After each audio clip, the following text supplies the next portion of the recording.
NATO Secretary General Mark Rutte is calling for a massive jump in Europe's defense spending, especially on air and missile defense. In a speech at Chatham House in London, Rutte said NATO needs a 400% increase in air defense capabilities to keep pace with Russia.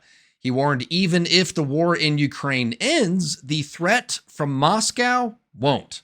Rutte says the alliance needs a generational investment in its broader defense readiness posture, everything from armored vehicles and artillery to cyber and logistics. The fact is, we need a quantum leap in our collective defense. The fact is, we must have more forces and capabilities to implement our defense plans in full. The fact is, danger will not disappear, even when the war in Ukraine ends. According to NATO estimates, Russia plans to build 1,500 tanks, 3,000 armored vehicles, and 200 Iskander missiles next year alone. Rutte's push lines up with President Donald Trump's demand that NATO members spend 5% of its GDP on defense.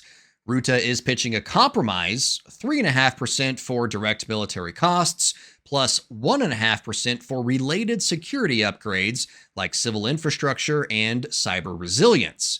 Right now, just 22 of NATO's 32 member countries meet the older 2% spending target. And none of the countries meet Trump's 5% goal, not even the United States. This funding debate will take stage at NATO summit in The Hague later this month. Meanwhile, many countries are already adjusting their budgets. The UK plans to raise defense spending to 2.5% of GDP by 2027. Germany is going further, 3% by 2027 and 3.5% thereafter. Germany's also reviving its Cold War-era civil defense network. Officials plan to retrofit metro stations, tunnels, and public buildings to create 1 million shelter spaces over the next decade.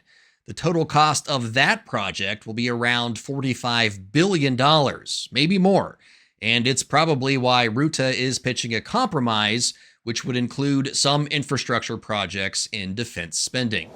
Clearly, the urgency is growing. European officials say Russia could rearm within 4 years. As Rutte put it, hope is not a strategy. NATO, he said, must become stronger, faster, and more prepared for whatever comes next.